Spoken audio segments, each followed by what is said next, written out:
ये आप देखें लिफ्टर पहुंच गया है और अनाउंसमेंट्स अब फाइनल की जा रही हैं और इस अनाउंसमेंट के अंदर कहा जा रहा है कि जिसने भी अपनी गाड़ी हटानी है वो हटा लें, क्योंकि अब CDA ये गाड़ियाँ उठाएगा सारी।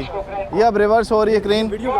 अभी ये देखिए लाशारी साहब ने बता दिया है कि ये जो गाड़ी है इसको अब उठाना है और यहाँ पर इस तरह की बहुत सारी गाड़ियाँ खड़ी हुई हैं जिन्हें उठाना है, और पहले इनको वक्त दिया गया था कि ये गाड़ियाँ उठा लें लेकिन नहीं उठाई। अब ये क्रेन के ज़रिए सारी की सारी गाड़ियाँ उठाई जाएंगी और ये ट्रकों के ऊपर लोड की जाएंगी। अब CDA का ऑपरेशन ये शुरू हो गया कि जो पार्किंग वागुजार करानी है वो सारी की सारी वागुजार कराने के बाद इस जगह को साफ़ किया जाएगा। पीछे आप देख रहे होंगे एक वर्कशॉप बनी हुई थी आर्जी, और ये काफ़ी सालों से कायम थी, जिसे ख़त्म किया गया है। ये गाड़ी अब उठाई जा रही है लिफ्टर के ज़रिए।